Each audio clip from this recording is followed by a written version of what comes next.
देखने, जानने। तुझे बहुत दुर्बल सा लगता है, कठिन सा लगता है, जटिल सा लगता है, क्लेश लगता है, दुष्कर दुसाध्य लगता है, अप्राप्य लगता है, वो सब सहज होने। जो कठिन है वो सहज होने लगेगा, जो दुर्बोध है वो सुबोध होने लगेगा, जो अप्राप्त है वो प्राप्त लगने लगेगा। केवल तो पाया जा सकता है जिसके ज्ञान से। इसलिए ईश्वर मूर्ति भेद विभाग में वो तीनों चीज एक ही है, अलग नहीं। और कुछ लोग चार कह लेते हैं, भक्ति भगत भगवत गुरु चतुर्नाम बहु एक। शास्त्रों में तीन ही बताइए, पर चौथी और जोड़ते किसी से, भक्ति भक्त भगवत गुरु। भक्ति भक्त भगवंत गुरु चतुर्नाम बहु एक। ये चारों कुछ एक ही है। ईश्वर की मूर्ति भेद विभाग में ये तीनों एक ही है। जिसे जाना जाएगा, जान लिया गया है, जिस ज्ञान से वो सत्य को जाना गया, और वो कोई दूसरा नहीं है।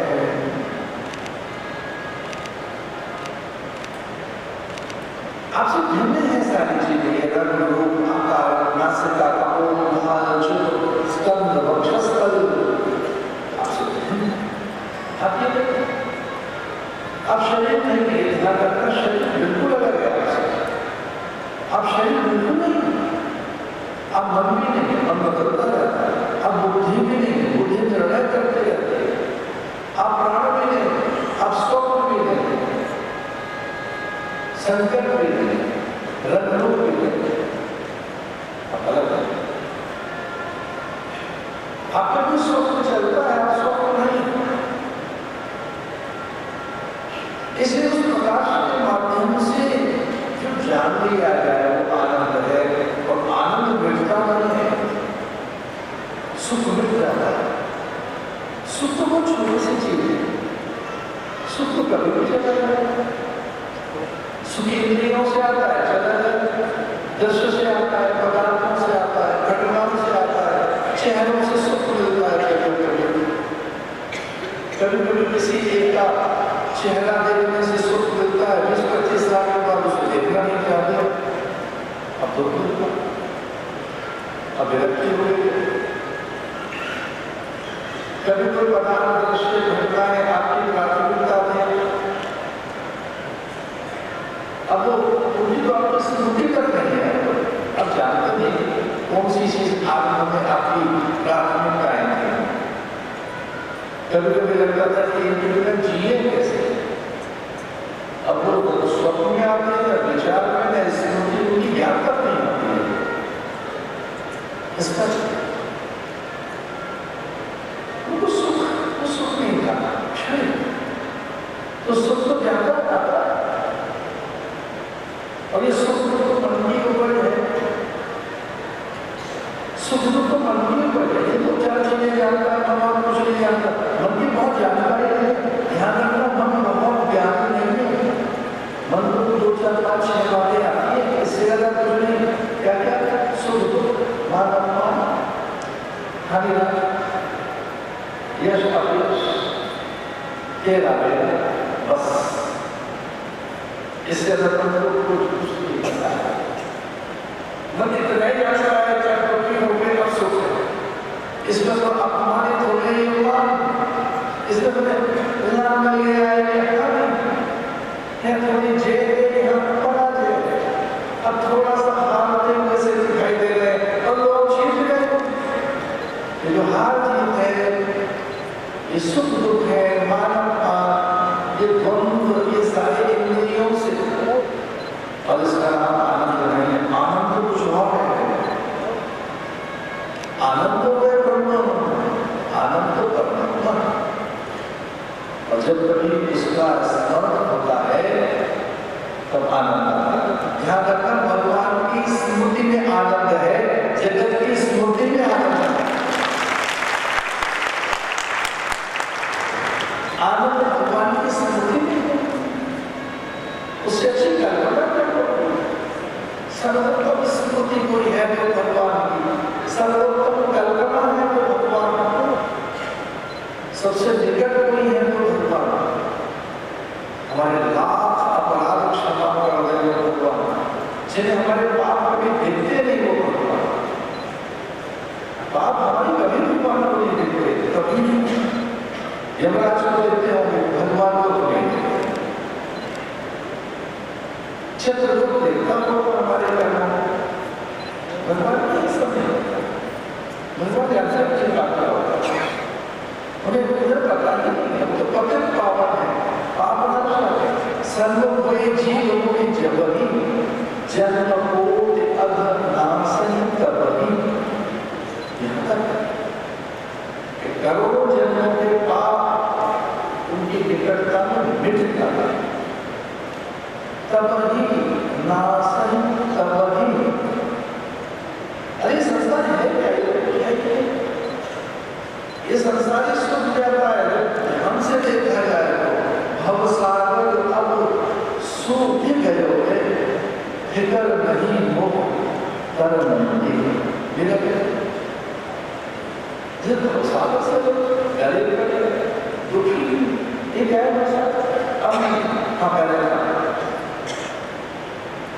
गुरु ने प्रकाश दिया, गुरु ने ज्ञान दिया जगत में।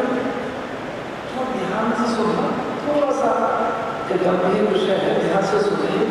प्रकाश में रहेगा ही नहीं, ये जगत ही हो जाएगा। जो गुरु ज्ञान देते हैं या भगवान की कृपा से जो प्रकाश प्राप्त होता है, उसमें तो जगत ही रहेगा। तो जैसे गुरु से प्राप्त हुआ ज्ञान मीरा को, तो मीरा जो है वो जगत आ गया, वो जगत आ गया जो डरा था, जिस संसार से भय इसका राग है, जैसे पार करकर के डरा करते हैं, वो कहाँ गया? वो तो नहीं। जैसे सपना टूटे और सपने का माया जाल जाए, लेकिन सपने में जो दिखना तो कहाँ गया? मनोराज्य हो जाता है, आप वस्तु अमूल दिन मर सतगुरु कर कृपा अपनाए, पायो जी में राम रतन धन पाए। कुछ ऐसे शब्द बिल्कुल समझने चाहिए। कर कृपा अपनाए और आनंद देखिए, तो आनंद दान की चीज है। आनंद दान की वस्तु है, ज्ञान दान की वस्तु है। भगवान ज्ञान दान में देते अनुग्रह। ये जो भागवत में है, ये भगवान को अनुग्रह में प्राप्त, ये मेरा अनुग्रह है। मैं भागवत प्रदान करूं, अगले प्रसंग आएगा। भगवान के अनुग्रह का ज्ञान दे रहा हूं, तुम्हें कहा शब्द सच्चिदानंद। अब देखिए इसको प्रदान है, भागवत का पहला ही श्लोक है। सच्चिदानंद रूपा विश्वपत्या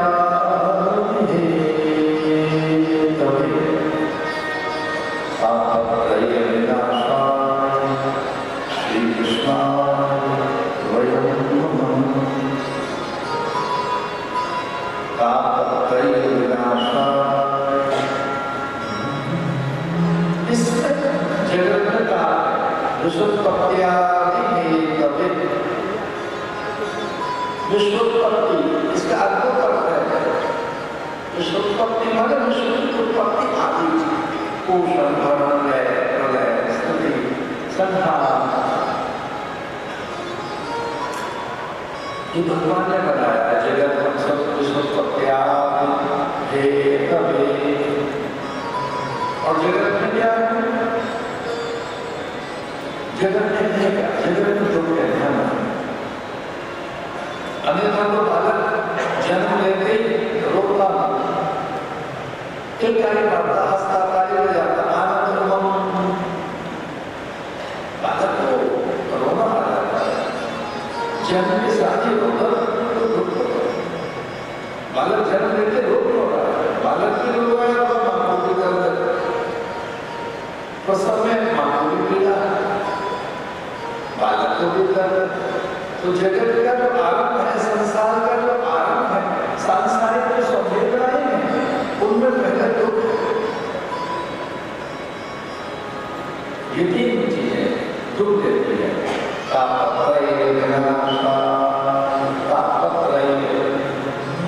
ये तीन तापों से आध्यात्मिक आदि आदि भौतिक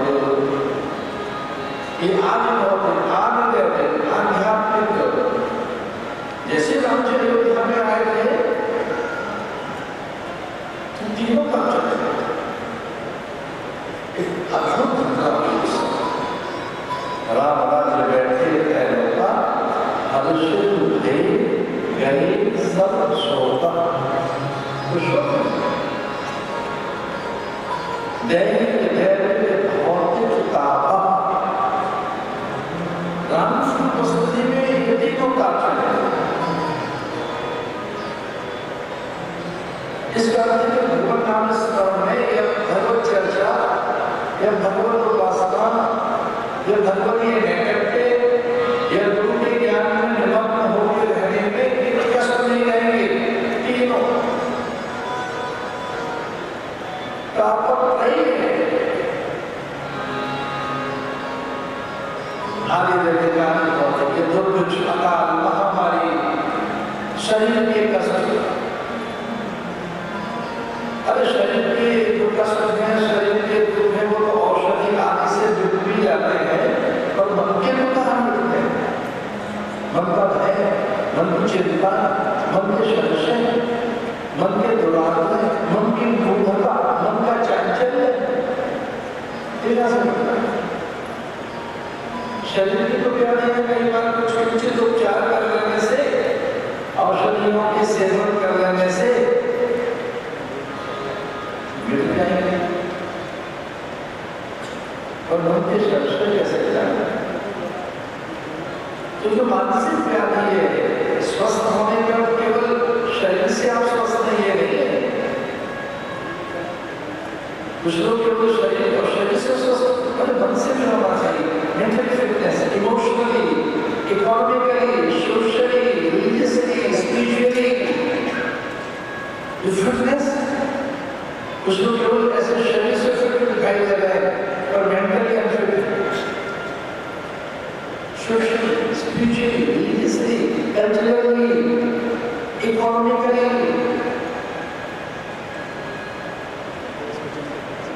कथा ऐसी सारी चीजें ठीक कर रही है एक बार ढंग से सुन लीजिए ये पूरी तरह से आपको स्वस्थ कर देगी पूरी तरह मानसिक तौर पर बौद्धिक तौर पर एंडर धरातल ये हमारे धर्म क्षेत्रीय है क्षेत्रीय संस्कार इसे जो सबसे बड़ी अवस्था है वो अभयता है जीवन में अभयता रहना कोई भय न रहे कोई संशय न रहे कोई चिंता न रहे कोई उन्माद न रहे कोई गिलानी न रहे कोई शोक न रहे उदास व्यर्थ कि आपकी व्यर्थाएं चली व्यर्थाएं निकल गए आपके घर में गए संशय निकल गए आपके अभाव चले क्योंकि एक अभाव को बनाई रहता है वह कमी थोड़ी कमी चल रही तो सम्मान की कमी है सहयोग की कमी है लोग आदर नहीं करते बहुत अपनापन नहीं मिलता उनसे जो जिनकी घर में कमी नहीं है जिनके मन में कमी है वो कमियां निकालते रहते हैं थोड़ा और होता है सम्मान मिलता सरकार मिलता कुछ संवेदनाएं से हो जाता है कुछ सहानुभूति देता है तो अपनापन देता है वो निकटता नहीं मिल रही है सब कुछ मिल गया उससे निकटता नहीं मिली मिला तो सब कुछ है मगर नाम नहीं मिला जो तो आपको मैच करता होगा उनके साथ, कि उनके साथ करना होगा, क्योंकि वो बहुत अधिक चाहता है, हमारा मन बहुत अधिक चाहता है। क्या चाहता है? सम्मान, सुख, सहयोग, संवेदना, अपनापन, प्रेम। ये अंबर जितना आदर चाहता है, थोड़ा सा आदर नहीं चाहता, वो बहुत आदर चाहता है। आकाश जितनी इसकी मांग है आदर की, बहुत आदर हो, हमें बहुत अनुकूलताएं मिले, सब जगह से अनुकूलताएं मिले, शारीरिक अनुकूलता, मानसिक बौद्धिक अनुकूलता, प्रकृति से अनुकूलता, पर्यावरण से अनुकूलता, दिया बाती करने देवताओं के देवता हमारे अनुकूल हो जाएंगे, व्रत पूजा कर देव हमारे अनुकूल हो जाएंगे।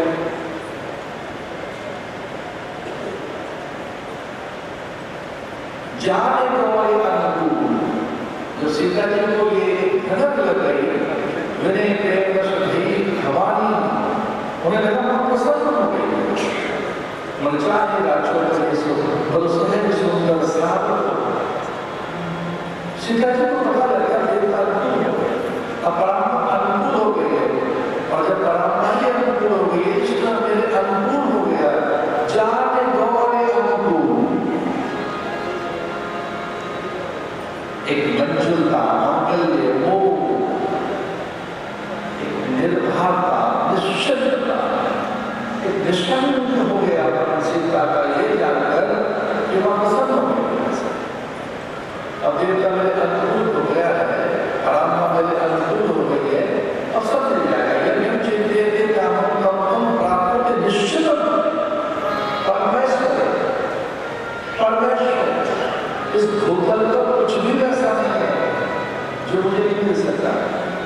हम चिंतित काम तम प्राप्त निश्चित। कभी तो ऐसा विश्वास हो जाता है जब कुछ बचा ही नहीं तब तो सब मिल जाएगा। इसलिए जो भागवत का ये पहला श्लोक है, इसमें बड़ा तापत्रय विनाशाय श्री कृष्ण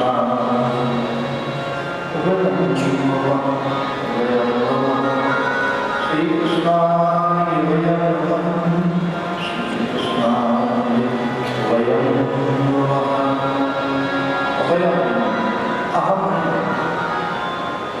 ये बात करता है, ये समष्टि कल्याण की भावना है, ये ऋषि का स्वर है।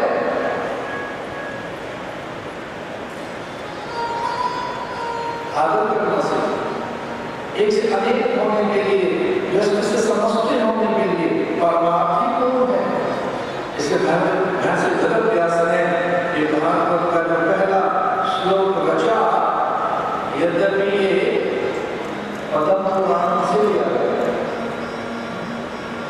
भागवत का महात्मा पद्म पुराण में लिखा गया। पुराण के जो प्राचीन है, महर्षि वेदव्यास हिमालय में, और पद्म पुराण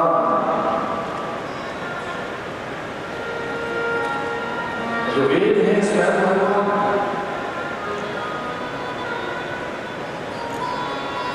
भगवान ने कहा कि मैं स्वयं प्रकट होऊंगा, ब्रह्मा को भी भगवान ने कहा। अब भगवान ने कहा मैं अत्यंत प्रसन्न हूँ, अरे चतुरानन मैं ये ज्ञान देता हूँ। तो भगवान स्वयं वेद, भगवान ने अपना ज्ञान दिया और उसे ज्ञान ब्रह्मा को।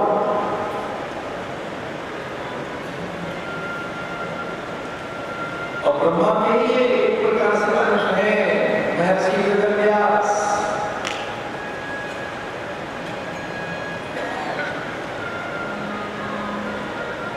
नारायण से ब्रह्मा, ब्रह्मा से वशिष्ठ, वशिष्ठ शक्ति, शक्ति से पराशर और पराशर से व्यास, व्यासाय विष्णुरूपाय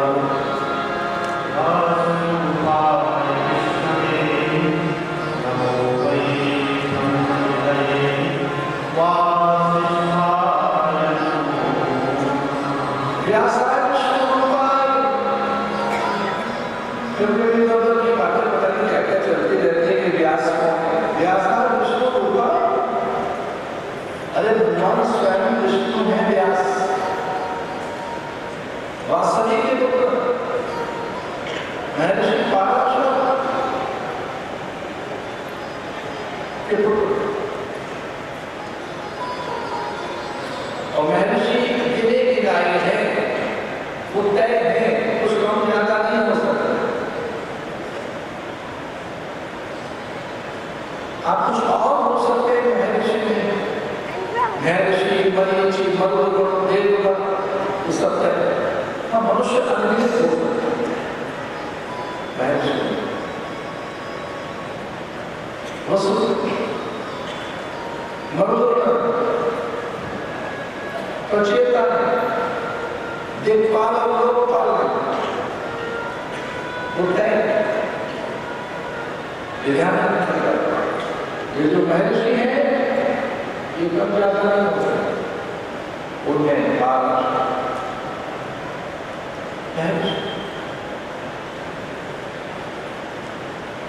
वैसे तो व्यास का नाम कृष्ण है, पाराशर ने तो अपने पुत्र का नाम कृष्ण ही रखा। वो द्वीप में पैदा हुए कृष्ण द्वैपायन, द्वीप माने व्यास कृष्ण द्वैपायन, ऐसे व्यास जो भगवान विष्णु का ही अंश है, भगवान का ही अंश है। जैसे आपने और हम सबने हैं तो भगवान ही भगवान। उन्होंने अदक्षाना मशकम प्राहो वयम छंदांसी यस्य पर्णानि यस्तम वेद सवे। अपना वर्ष बनाकर आप नीचे मिलेंगे, जब अपनी फैमिली ट्री बनाएंगे तो आप नीचे मिलेंगे, आपके ऊपर आपके पिता के पिता के पिता के पिता ओम भगवतो पितरः ओम भगवतो पितामह ओम भगवतो प्रपितामह ओम भगवतो पितरः। अपनी फैमिली ट्री बनाकर देखिए, आप नीचे मिलेंगे, आपके ऊपर पिता के पिता के पिता के पिता परम पिता परमेश्वर, उन्हीं से होने हम सभी। ऐसे ही से व्यास नरनारायण पर्वत के मध्य में उर्वशी पीठ भैरवी चक्र विशालापुरी में इस ग्रंथ की रचना भगवान का एक नाम है बदरी विशाल, विशालापुरी विशाल उस विराट सुंदर से दैवी आध्यात्मिक नगर में भगवान तप करने के उद्धत हुए। तप की संसारा तप गजे विधि संसारा,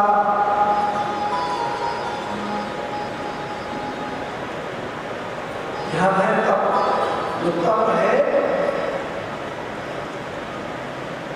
उसी से सृष्टि।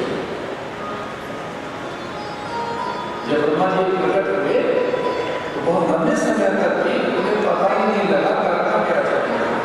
तब उनके दो शब्द कानों में आए थे। ध्यान रखना, ब्रह्मा जी ने जो दो शब्द पहले सुने वो आपको सुना। ब्रह्मा जी के कान में ये दो अक्षर आए पहले,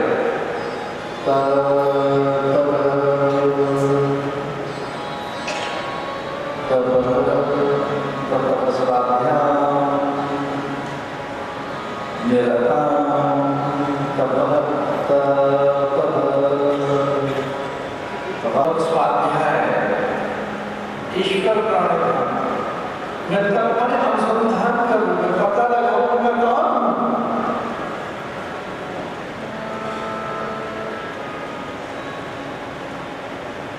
एक बहुत गरीब के साथ, विचार के साथ, ज्ञान के साथ हम तब करके एक अभ्यास करो और एक दिन नौ से तो कुछ घंटे का जब बोलेंगे उतना जब आवश्यक हो तब बोलेंगे, आवश्यकता है तो बोलेंगे, नहीं तो नहीं बोलेंगे। तो सचमुच आपको मौन उतार आएगा। जो बोलना है ये गुरु आदेश है। गुरुजनों ने कहा कुछ और मत करना, एक ही बात करना, सत्य ही बोलना।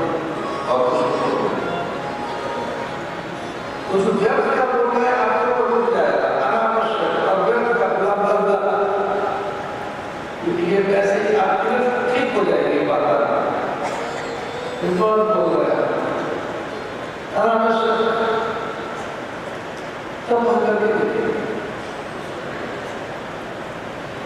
सत्यम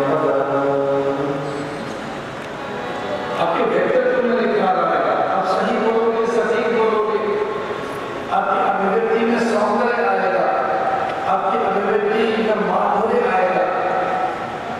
उतना ही बोलो जब आवश्यकता हो, ये तब करके देखिएगा। सत्यानुसारिणी लक्ष्मी, लक्ष्मी उसका अनुगमन करती है जो सत्यनिष्ठ है। जो सत्यनिष्ठ नहीं है लक्ष्मी उससे दूर जा रही है, क्योंकि सत्यनारायण में है लक्ष्मी को। वो सत्य को ही अंगीकार करती है, वो सत्य को वर्ण करती है, वो सत्य के अंतर्गत रहती है, वो सत्य के अधीन है। ये लक्ष्मी की प्रतिज्ञा है कि मैं जिसके अधीन रहूंगी वो सत्य होना चाहिए, सत्याचरण, सत्यनिष्ठ। इसलिए सत्यनारायण की बनती लक्ष्मी सत्यानुसारिणी लक्ष्मी।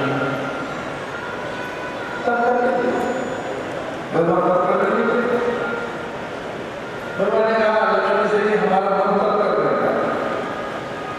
तो लक्ष्मी जी का तो स्वयं तपस स्वरूप है, प्रकाश स्वरूप है, आनंद स्वरूप है, ज्ञान स्वरूप है, आत्मिक है, सनातन है, शाश्वत है, विभु है, प्रभु है, कवि है, स्वयं आप क्या तब करें? उन्होंने कहा प्रेरणा देने के लिए तब करना चाहिए। हमने भी प्रेरणाएं देखी और व्रत देखे कि उनका शरीर क्या करे हैं। एक बार हमने पूछा व्रतों से कि जब शरीर कार्य नहीं कर रहा है तो क्यों कर रहे हो? तो उन्होंने कहा कि अभ्यास हो गया है और इसलिए भी कर रहे हैं कि हमारे संतान हमारा अनुगमन करेंगे, अनुशीलन हमसे प्रेरित होंगे। हम छोड़ेंगे तो ये भी छोड़ सकते, इसलिए तो व्रत और उपवास के गुण में प्रेरणाएं भी है, नियमों का निर्वहन भी है, गुरुओं के आदेश को निभाना भी है। तो बदली बनकर स्वयं लक्ष्मी जी उनका अनुगमन करने लगी। बदली बन गई लक्ष्मी जी, बेर बन गई लक्ष्मी जी, और तब से भगवान का नाम हो गया बदरीनाथ। क्योंकि नारायण को भी प्रणाम अकेले नहीं, श्री जी के साथ है। श्रीमती राधिका या रामका जगदम्बिका जगत जननी जानकी जी के साथ है। भगवान अकेले कहाँ है? लक्ष्मी जी के पास है। लक्ष्मी नारायण, गौरी शंकर, सीताराम, राधेश्याम। तो ये व्यास जी जो प्रणाम कर रहे हैं वहाँ हिमालय में जहाँ भगवान, वहाँ महर्षि वेदव्यास और वहाँ प्रणाम कर रहे हैं इसको श्री कृष्णा अकेले कृष्ण को प्रणाम कर रहे हैं। कृष्ण के साथ क्या लगा दिया? श्री कृष्णाय वयं नमः। कृष्ण के साथ जो श्री जानकी है या वो गौरी है, वो गौरा, वो शिवानी भवानी जया। श्री कृष्णाय वयं नमः। वंदन करते हैं गणपति जय वंदन।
अलग अलग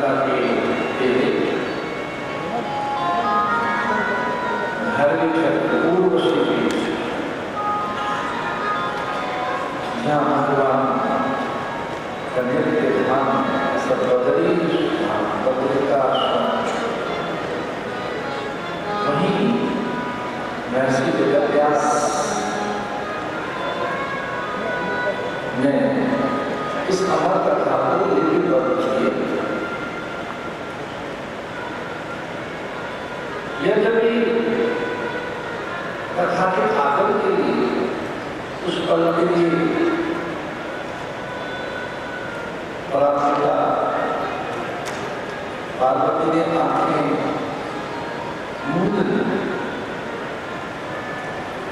कथा का आदर, कथा का आदर करना चाहते थे, इसलिए कुछ पल का उनका आलस्य से, कुछ पल का उनका प्रमाण मृत शब्द में प्राप्त हुए। सुखदेव ने कथा सुनी, इसलिए कथा में एक पल का भी प्रमाण लग रहा है, एक पल का भी आलस्य लग रहा है। ये बड़ा शब्द है। हम सोचिए कथा में प्रवेश कर रहे हैं, क्या do's and do not, क्या हो क्या ना हो, प्रमाण आलस्य अपरमते गवे शरदतन्मयो भवे। अपरमत रहिए, सावधान सहन रहिए, चलिए एक एक शब्द लेकर ये अमर कथा प्रभो धर्म सर्वहि आत्मा ब्रह्म तदक्षण उच्यते अपरमते गवे शरदतन्मयो भवे। इस कथा में खुद को ही प्राप्त करना, अपने भीतर के आनंद अनुराग को उपलब्ध होना।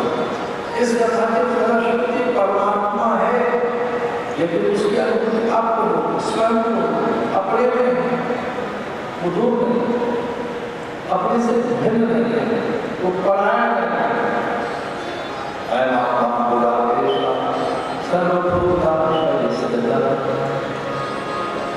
हमारे जीव सनातन, हम भगवान के सनातन अंश हैं, हम भगवान के सनातन बीज हैं, हमें वो है, हमसे दूर। इसे चार महावाक्यों में अगर प्रवेश करें तो वो यही है, तत्त्वमसि तत्त्वमसि, तत्व का तो वही है, भिन्न नहीं। ज्ञान से उस ब्रह्म की अनुभूति की जा सकती है। आया वो उससे अलग नहीं, वही है। अहम ब्रह्मास्मि, आप जैसा करेंगे वैसा होगा, जो उसको करेंगे। इसे कथा ध्यान से सुनो। कथा में ब्रह्मानंद की अनुभूति होगी, परम सत्य की अनुभूति हो सकती है। कथा का फल स्वयं परमात्मा, ये भगवान के मामले में नहीं है जो मुकुट आप देख रहे हैं। ये भगवान के शरीर पर मस्तक पर मुकुट देख रहे हैं, ये भगवान के बाद में मूर्ति है, भगवान के बाद में प्रतिमा, भगवान की अनेक प्रकार की मूर्तियां, प्रस्तर की, पत्थर की, धातु की। हमने तो ऐसी प्रतिमाएं रत्नों की, अरे स्वर्ण प्रतिमाएं नहीं लेके हमने रजत और स्वर्ण की प्रतिमाएं पता नहीं क्यों थी, हमने तो रत्नों की रत्नों की मूर्ति।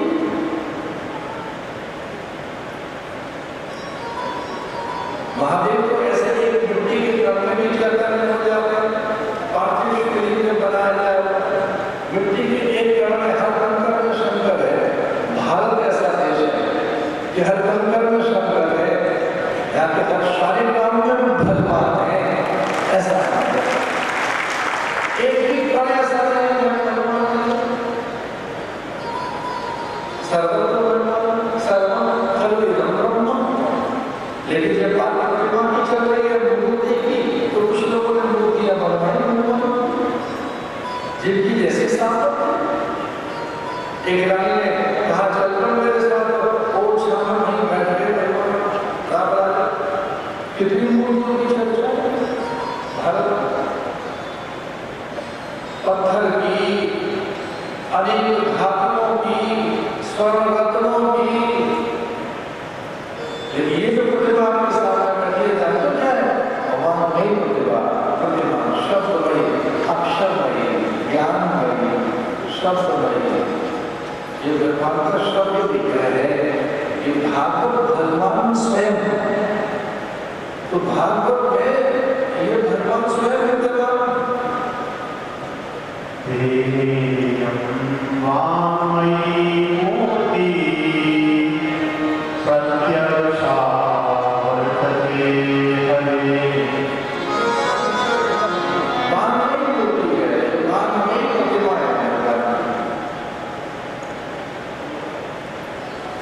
हम भागवत की चर्चा कर रहे हैं, तो ये भागवत सुखदेव के बारे से,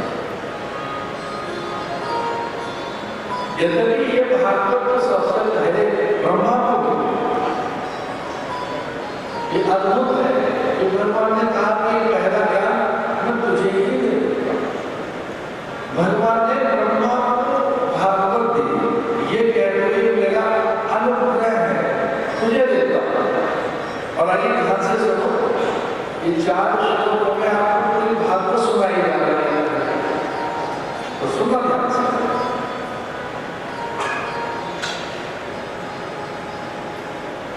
आज जोड़कर बैठिए, पहले जोड़कर बैठिए और चतुश्लोकी भागवत के माध्यम से इस भागवत में प्रवेश करें।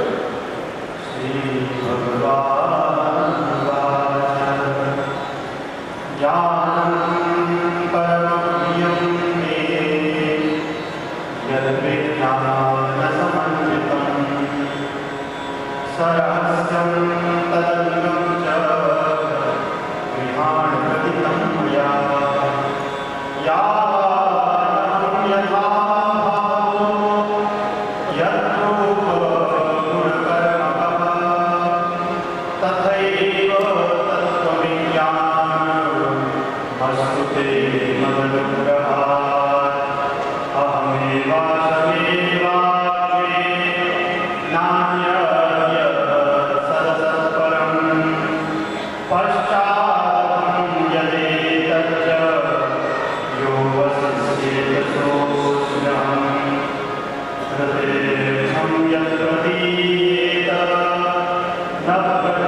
मेरे अनुग्रह से ही है ब्रह्मा, इसे समझ पाए।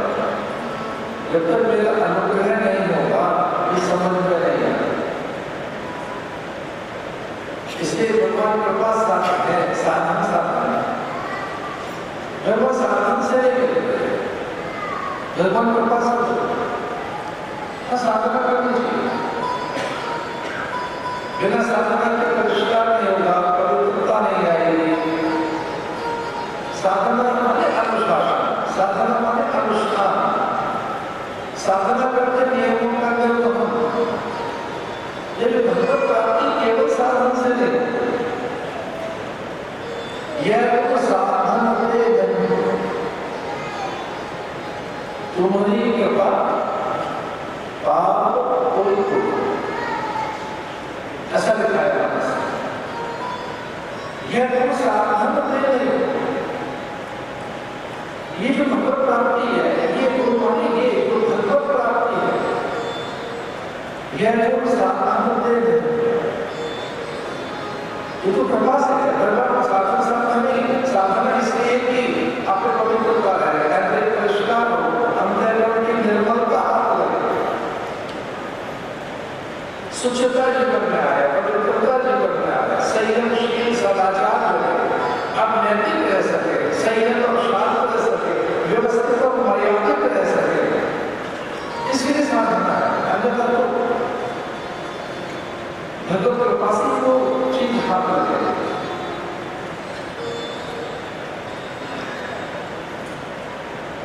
स्वामीवारी 88,000 ऋषियों की चर्चा है, भागवत के एकदम आरंभ में। स्वामी मुझे सामान्य ऋषि तो है, ऋग्वेद की एक शाखा के ऋषि हैं, ऋग्वेद की एक शाखा के प्रवर्तक हैं, ब्रह्मज्ञानी स्वामी सामान्य इसे परमहंस ही से समझ पाते हैं। परमहंस संहिता इस सामान्य जनों में है कि नहीं, क्योंकि अमृत है तो सामान्य जन भी इसका पालन करें तो कर जाएंगे, पर ये भैया सामान्य नहीं है। भागवत का ज्ञान सामान्य तो परमहंस संहिता परमहंसों के लिए जो पहुंच गए उनके आनंद के लिए। एक और बात पता है, ये उनका विलास है, आनंद विलास, कृपा विलास, हासोल्लास विलास। तो पहुंच गए जो ज्ञानी, जो आत्ममन कर रहे हैं, उनका मन कर रहे हैं भी कुछ करने का, कि क्या श्रृंगार करें, क्या रखें, आसपास क्या देखें, दिखाएं, जताएं, बताएं। तो जब उनका मन कर रहा है, बोले बड़े महापुरुष होकर के क्या कर लेना चाहिए, बहुत कुछ हो गया, सब कुछ तो जान गया, सब कुछ पहचान लिया, ऐसे में क्या करें। तो उनको आता है जब ऐसे में भागवत सुन रहे, आनंद उल्लास विलास हास, आनंद उल्लास।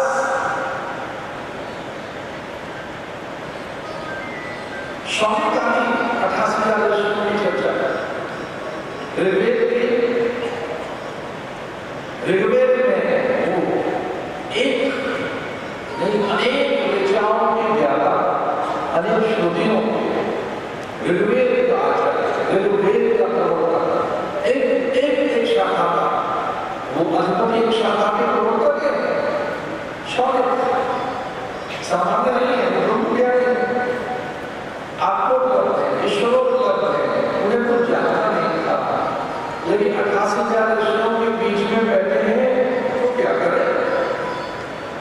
तो मुझे ऐसा लगा कि चलो समय है तो कथा भाई आनंद ले लेते हैं।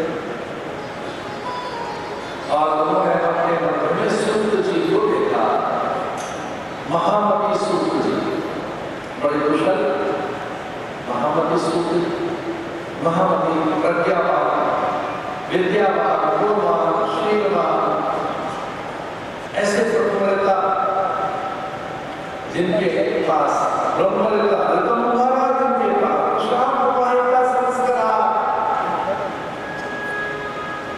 जिनमें मेरे संसार खेलता ही नहीं, ऐसे साधु हो कहते हैं उसी को, जिसमें संसार नहीं रहता है उसी के हम साधु भी।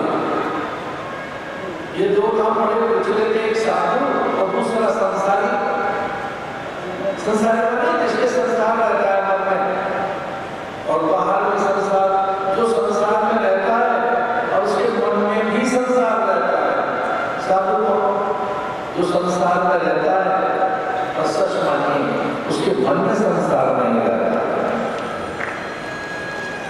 उसके भीतर संसार।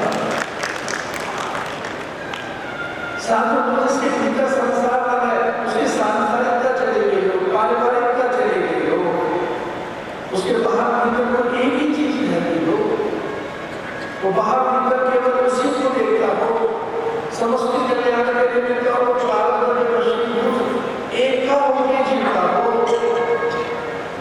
उसे साधु कहते हैं। साधु के भीतर संसार नहीं रहता, सच माने नहीं रहता। पानी पे लगेंगे खींच कर देखो टिक नहीं पाएंगे, कभी चुपके से एकांत में पानी पे लगेंगे खींच के देखो, वो कितनी देर रह पाएंगे? ठीक है, साधु का संसार दिखता है, वो उतनी देर रहता है साधु के भीतर संसार, जितनी देर लगी खींची खींचती गई गिरती गई गिरती गई। साधु के भीतर कितना सा संसार होता है, प्रशांत भाई का संस्कार, उसे आनंद रहता है, ईश्वर को उसका शोक चला गया होता है। साधु परम प्रकाश में रहता है, परमानंद में रहता है, अल्लाह होता है साधु, वो अपने आनंद से अलग रहता है, जो परम प्रकाश है वो साधु। ऐसे ही सुखी जिनमें संसार स्वामी जो ब्रह्म ज्ञानी है 88,000 ऋषियों के साथ बैठे हैं और उन्होंने कह दिया कि वो हमें कथा सुना।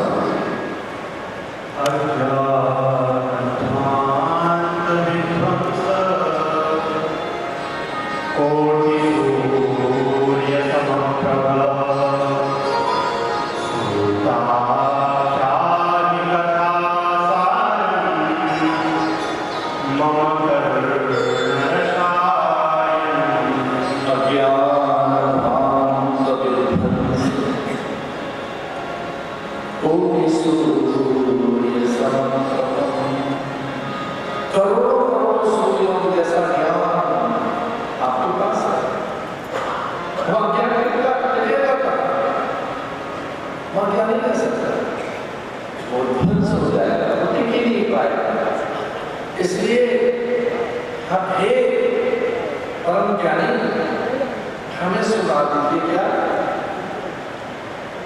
सुता कथा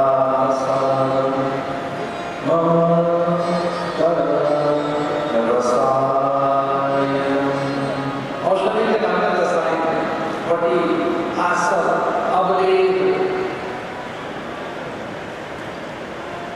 ऐसे रसायन इसलिए कहा ऐसे पिला दीजिए रसायन उन सब बटी नहीं का आसर नहीं का अवलेध नहीं का ये औषधियों के आयुर्वेदिक औषधियों के नाम है। अब आसर है अवलेध ममा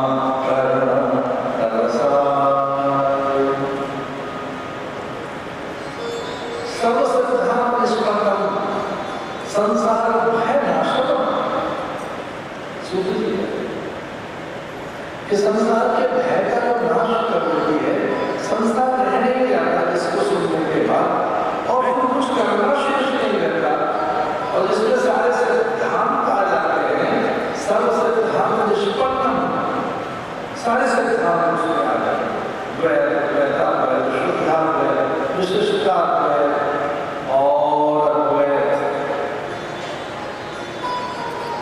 सारी क्रियाएं फलीभूत हो जाती है, जिसे सुनने के बाद सब कुछ प्राप्त हो जाता है।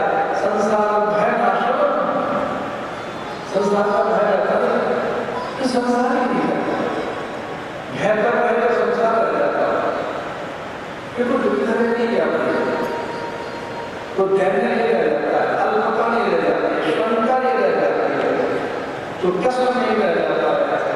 इसे सुनने के बाद मैं सुना देता हूँ, ये बड़ी अद्भुत कथा है। और महाराज जी वह हिमालय में पहुंचे हैं, अहो धन्यों से शुरू हुई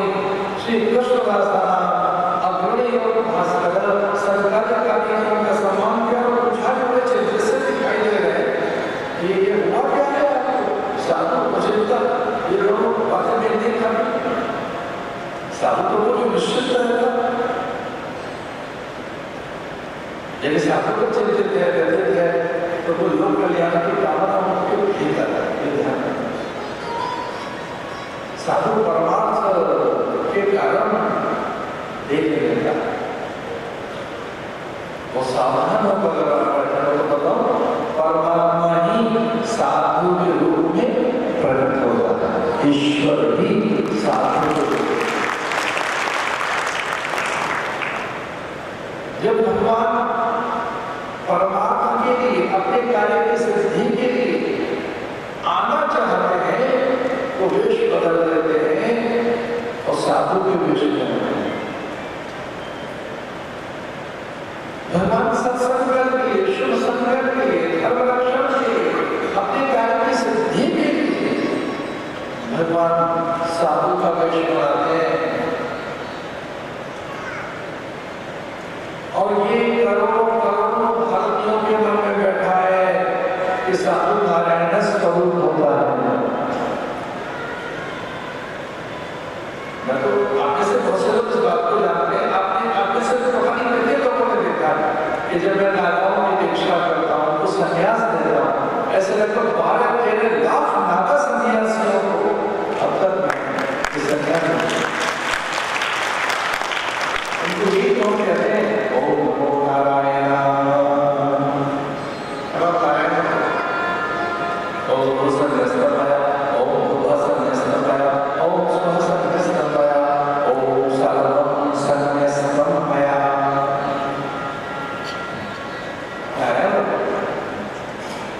साधु में नारायण स्वरूप, नारायण ही साधु में आता है।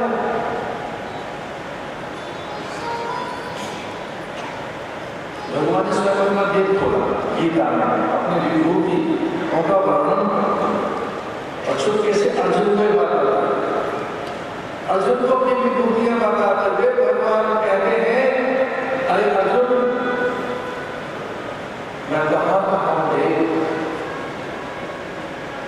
अर्जुन को बताने लगे कि नदियों में गंगा, वर्षों में हिमालय पर्वतों में हिमालय में।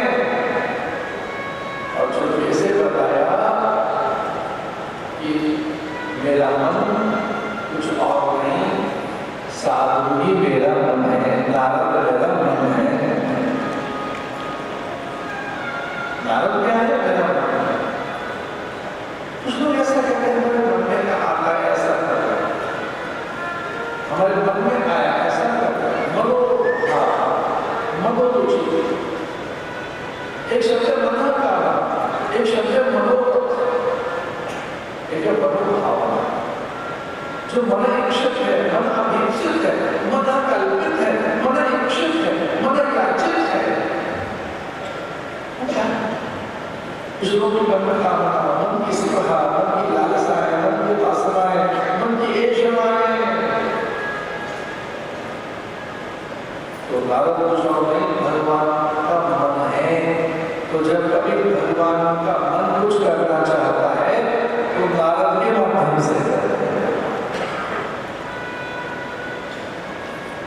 अगर नारद आपके जीवन में आ गया और नारद का अंश का साधु आपके जीवन में आ गया है तो विश्वास कीजिए भगवान ही आपके जीवन में आए।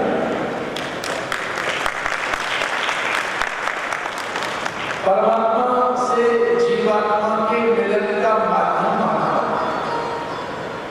परमात्मा से जीवात्मा के मिलन का सेतु महात्मा।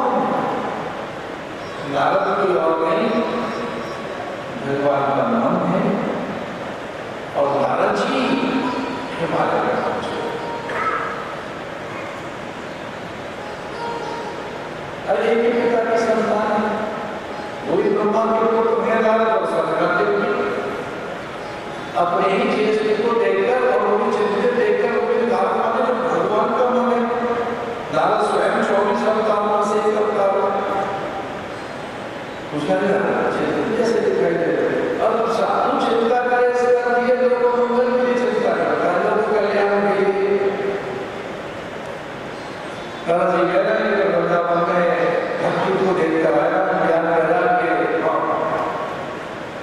मरना समय मतलब प्राय है। यद्यपि मैं श्री धर्म क्षेत्र कुरुक्षेत्र पता नहीं कितने तीर्थों में घूमते हुए जब वृंदावन पहुंचा तो वहां भक्ति को मन दिया।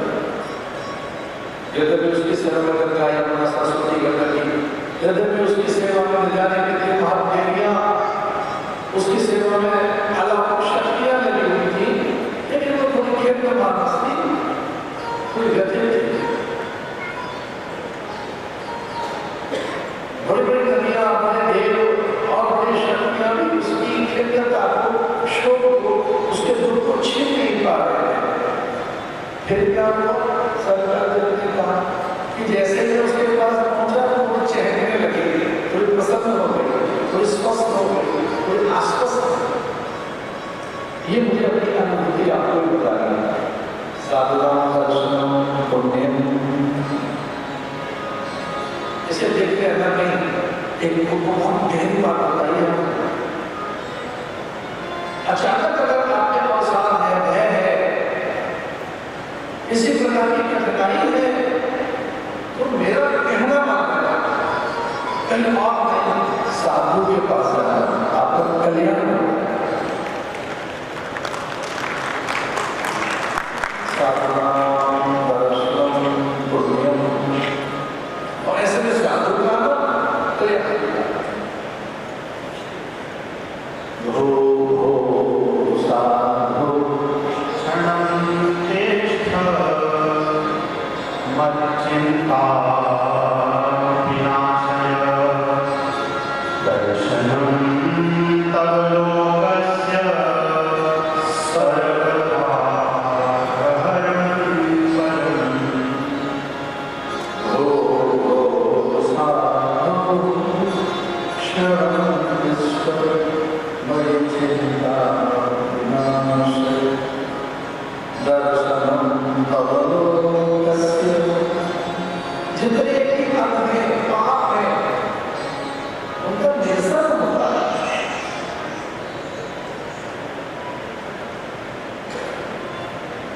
हमें कोई महात्मा मिले उत्तरकाशी में, हिमालय में, सन्यास की बहुत शैशव अवस्था, तो क्या भाग्यशाली क्षण रहे होंगे।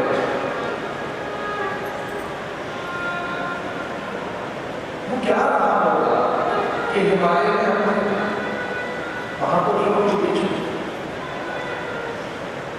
और वहां साधु ने सामान्य सी चौपाई बताई है। वो कोई सत्संग करते थे, लेकिन मुझे तो पहली बार मिले। सरला तपस्या जिसे अपहरण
चंद्रमा को ये बताया शरद चंद्र, शरदकालीन विशेषकर आश्विन मास ऐसा मास है। तो शरदकाल के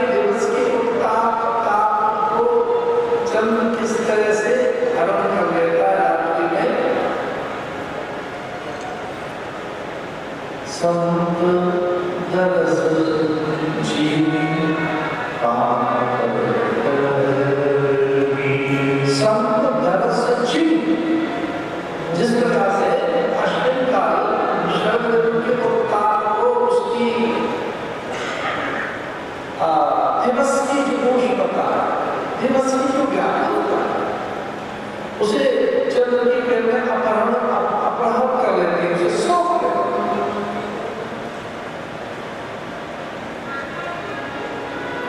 अब उभरे विपद विलोचन ही मिटई दोष दुख।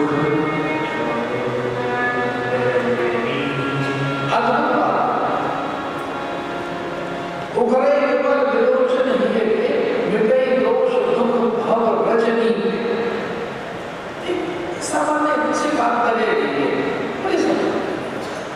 उनका तत्व उनकी ऊष्मा ऊर्जा, उनमें जो एक ब्रह्म विद्या है, यह हमारे पापों का निरसन,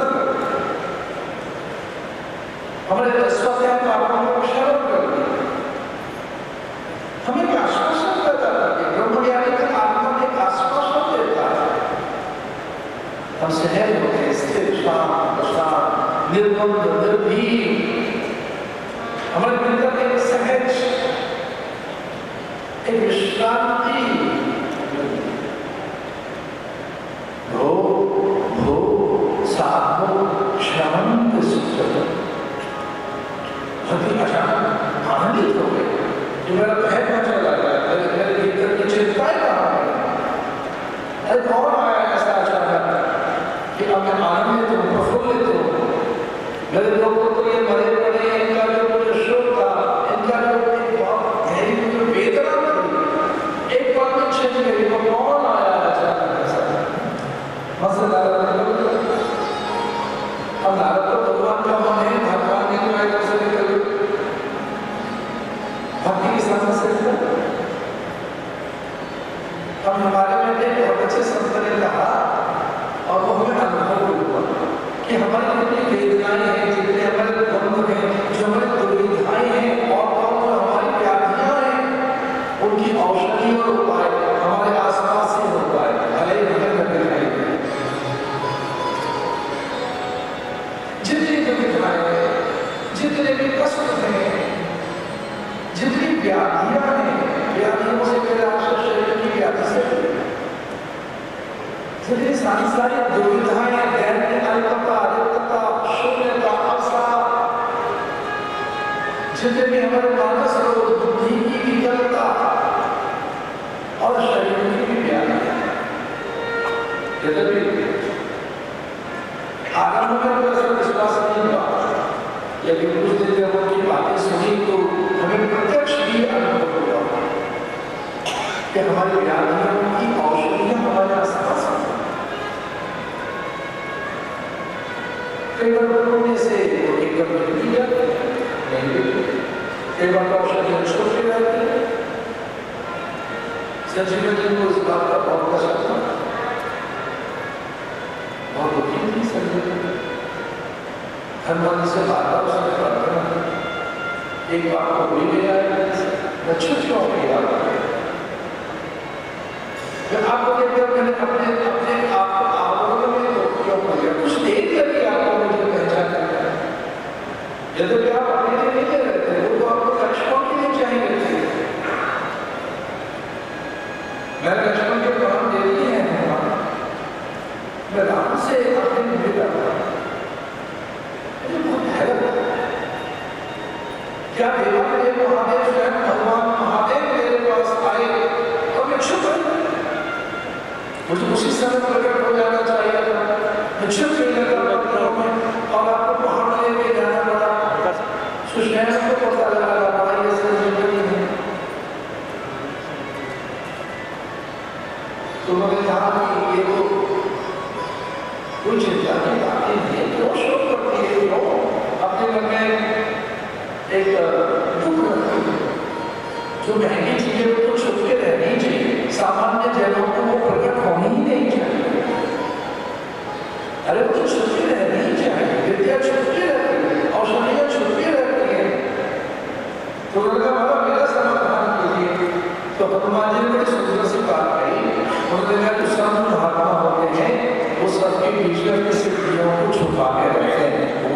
पता लगने देते कि उनके पास क्या है, उनके आसपास उनके असाधारण, उनके अलौकिक, उनके दिव्यता, उनके करुणा, ज्ञान की उच्चतम अवस्था में परमहंस है, पता नहीं लगे। संजीवनी का समाधान हुआ नहीं, लेकिन राम ने उनका समाधान किया ये कहकर अत्यंत मूल्यवान वस्तु की रक्षा होनी चाहिए। अरे संजीवनी तो स्वभावतः अपने आप में ऐसी है, जहाँ सतियां होंगी वो आवरण होगा ही है।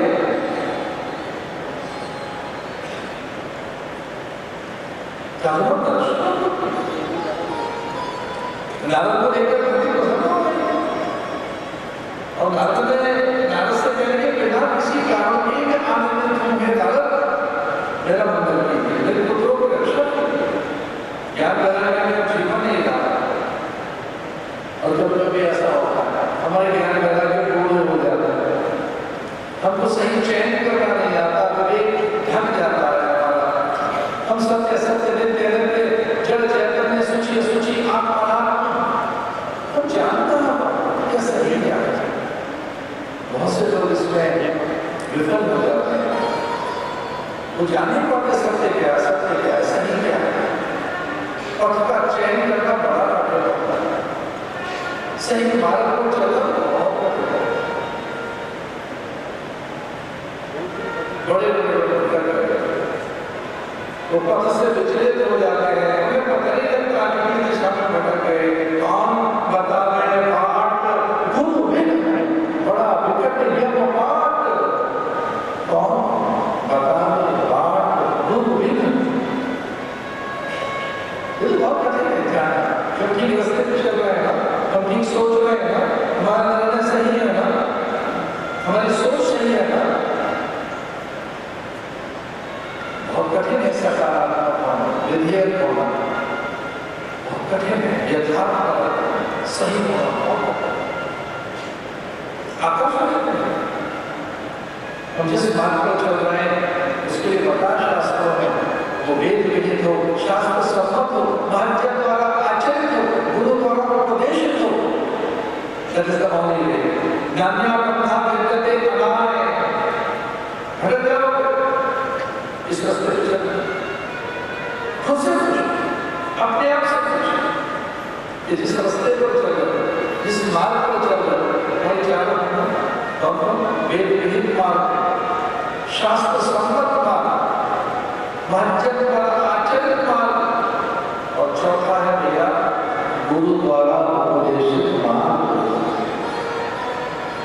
माता पिता के बताए रास्ते पे चल रहे हैं, उस मार्ग पर चल रहे हो जहां पर पहले पहुंचेंगे ये लोग, उस पर मत चलना, क्या भटक जाओ। इसलिए उपनिषदों ने बताया उत्तिष्ठ जागृत प्राप्य वरान्य बोधक शुभस्य धारा निशिता भगवत्या दुर्गम पथस्थ कवयो वदन्ति, दुर्गम पथस्थ कवयो वदन्ति।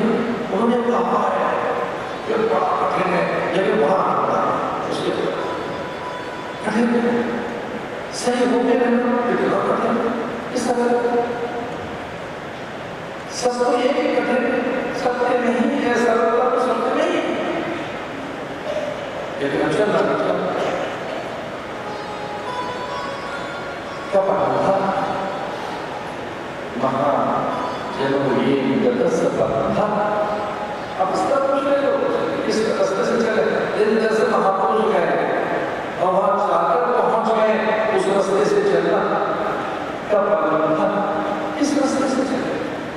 महा जन्म ये गत सफल था, वो मार्ग है, चलेंगे, सोचेंगे, वह सफल होगा। जीवन का साफल्य वहाँ है, जीवन की सफलता, उत्कर्ष वहाँ है, उन्नयन वहाँ है, ऊंचाई आपकी प्रतीक्षा कर रही है। पर मार्ग से अरे ये रहेंगे सब, ये मिलेगा सब सबसे, और वो बिना भगवान ने स्वयं निर्णय दी थी नारद को, नारद वहां पहुंच गए थे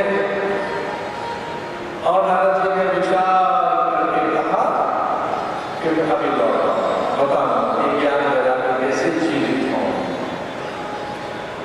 पहले तो परिषदों का कुछ ज्ञान करने लगे नारद, कुछ और पहले ज्ञान करने लगे नारद, लेकिन उनके उच्च स्तर यह था कि ज्ञान वैराग्य में जीवन नहीं आया।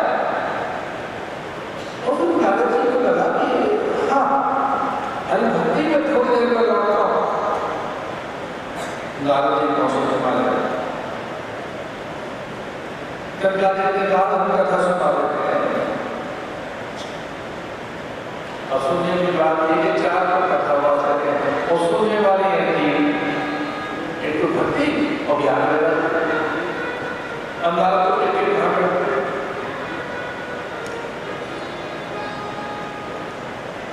लेकिन नारद ने कहा कथा हुआ तो मैं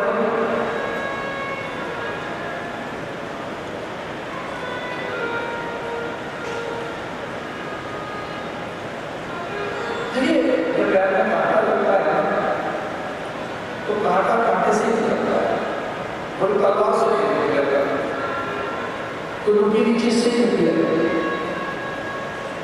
और आप में से कुछ लोग जरूर ऐसे बैठे होंगे जिनके पैर में कांटा लगा होगा और नहीं लगाया तो छोड़ दीजिए, मैं तो मेरे को लगा देता है।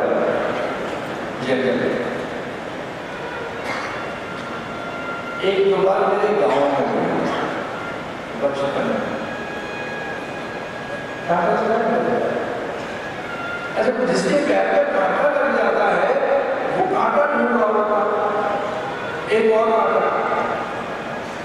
पैर में लगाया कांटा, आप एक और ढूंढ निकालने वाला। और धीरे धीरे वो प्रक्रिया हमने देखी बचपन में कि आप किसके पैर पकड़ रहे हैं, आप धीरे धीरे कांटा पड़ जा रहा है, उसे निकालते हुए हमें आपसे पूछ रहा हूँ कि जिससे कांटा आपने निकाला था, जो एक आपके हाथ में कांटा है, अब उसका क्या हुआ? उसे क्या कहते हैं? तो निकल गया। साधु ऐसी योग युक्ति बताते हैं कि वो साधन भी फिर नहीं करना पड़ेगा, संग्रह में करना पड़ेगा। जब हिमालय में कहा हरिद्वार में आनंद तट पर अवधारणा हो गई।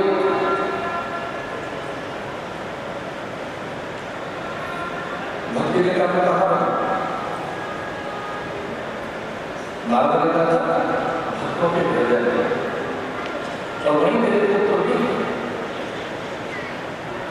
कथा की बड़वती ज्ञान वैराग्य को जीवन।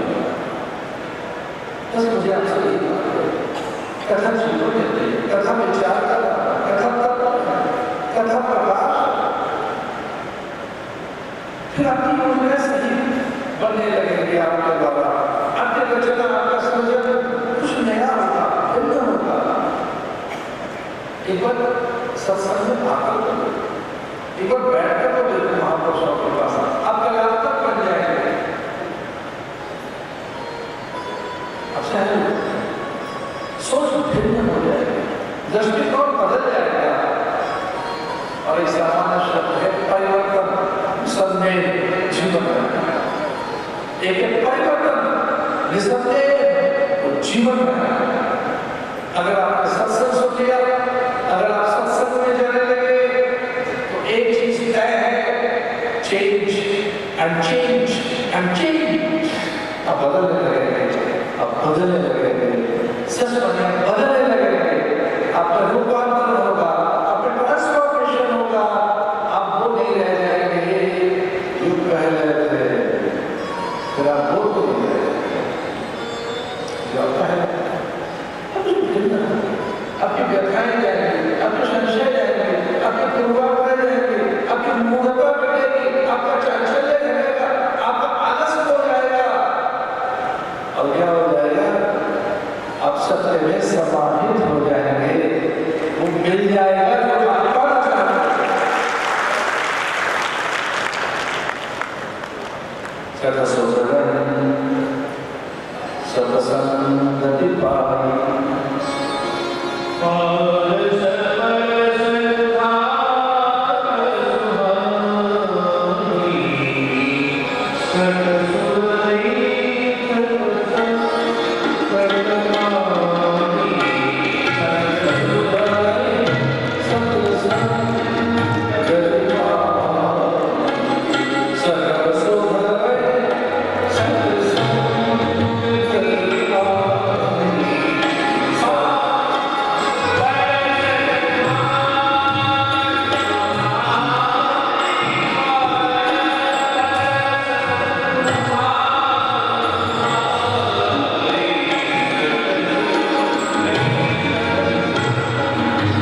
सत्संग से अपने आप बातें कर जाए।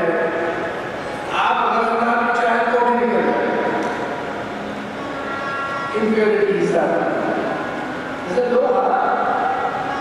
कुछ है छोटा मोटा सोने में, कुछ और करो, ऐसी ऐसी चीजें सोने में से बाहर हो जाती है। अग्नि के साथ जब स्वर्ण को अग्नि में रखा जाता है तो स्वर्ण को बड़ा अच्छा लगता है। एक पूज्यता, प्रखरता, चैतन्यता, निर्भयता, स्वभाव, मेरी अपनी सत्यता प्रकट होगी। और जो कुछ मुझमें है, निंदनीय है, अवगुण है, दुर्गुण है, खोट है, बाहर निकलेगा। सोने में से बाहर निकल जाता है चीज तब के बाद, और सोने को तपाया जाता है और तब निकलता है। तो विश्वास की सत्संग में ऐसा नहीं होगा, आपको तपाया नहीं जाएगा। सत्संग करिए, दुर्गुण बाहर होंगे, दुर्वासनाएं बाहर होंगे। सत्संगते निसंगत्वं निर्मोहत्वं निश्चलत्वे जीवन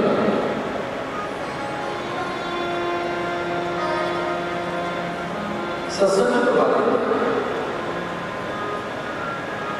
इसलिए अपने ब्रह्मों को त्याग कर, भले आपको सब कुछ आता है तो भी सत्संग में जाओ। हमने बड़े बड़े महापुरुषों को देखा,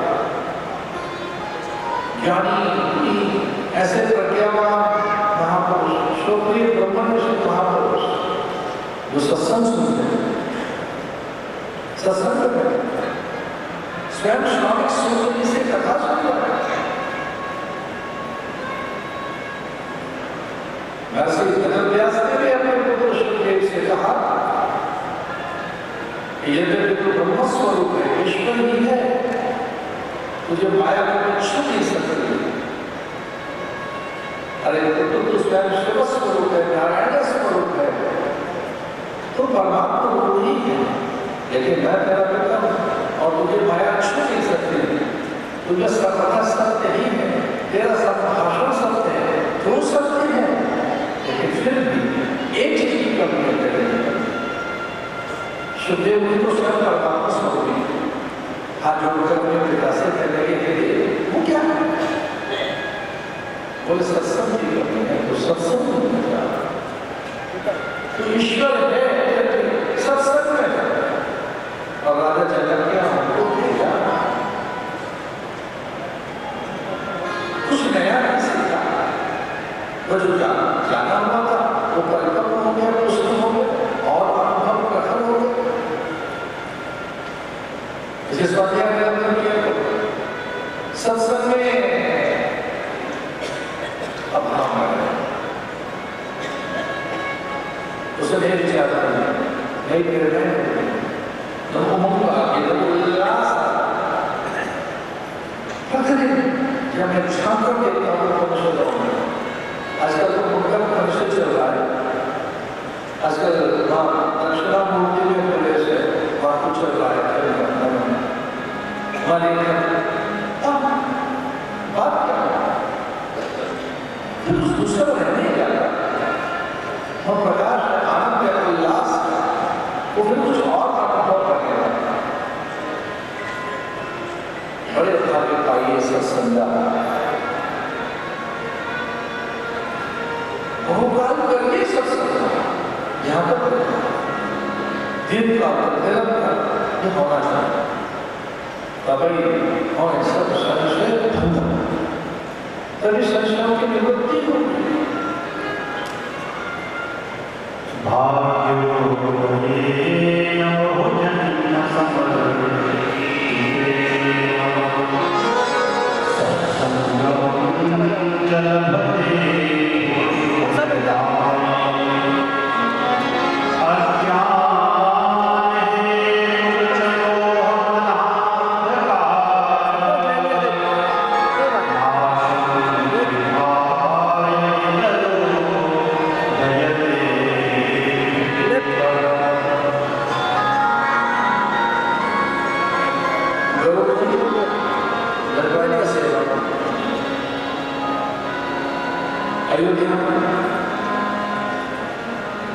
उनके तो पंखों से लेकर धनी निकल एक ऐसा संशय हो गया कि भगवान ने क्या निकाला चाहिए कि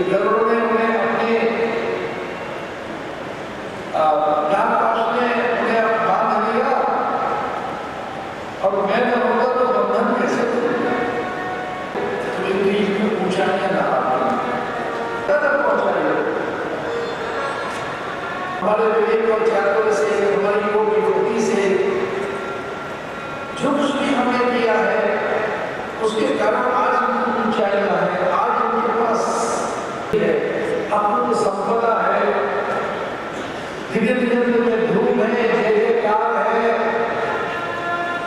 हमारा सहयोग है सब कुछ।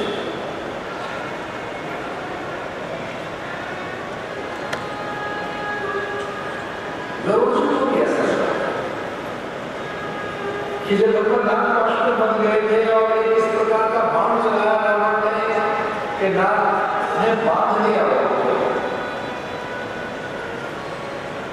मैं तो बदल रहा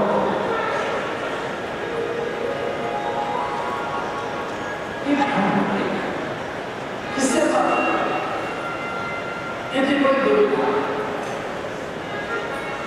राम परमात्मा है, हमारे भगवान राम सर्वस्व, राम ईश्वर है, इस ईश्वर में कहीं मुझे कोई कमी नहीं दिखाई दे रही, उनकी भगवत्ता, उनकी विराटता, वो एक वेद परमात्मा है, परात्पर ब्रह्म है, फिर भी उस लीला को मैं संजोगी बनाया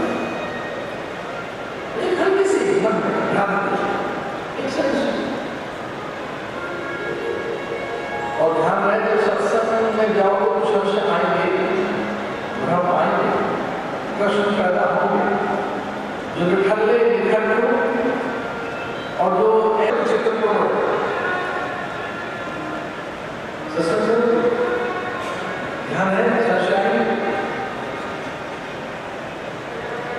चेतावनी इसके पास प्रेरित हो, इसके प्रदर्शन हो, नहीं तो फिर वो मिट्टी का वाला है। और वैसे ही ऐसा ना हमारा विसर्जन कर सकते नो पूछिए परिप्रश्न से गया अच्छे गुरु को बहुत अच्छा लगता है तब जब शिष्य के पास एक नहीं लाख प्रश्न हो तब उसे अच्छा एक कितने हो लाख पूछो किससे अब पूछिए किससे भगवान को वो देते हैं उनके ब्रह्मत्व में उनके परात्पर ब्रह्म में कई लोग संशय कि वो नापाश में बने थे मूर्छित हो अच्छे व्यापक प्राण की प्रकृति में फंसे थे तब मैं किससे बात और उन्होंने किसी और से नहीं महादेव से बात की। गरुड़ ने सीधे सीधे महादेव से कहा कि ये मेरा जो संशय है ये कैसे महादेव ने कहा कि ये संशय बस कुछ पल नहीं चला जाएगा, इसका उपाय तो हमको करेंगे जाइए उज्जैन अवंतिका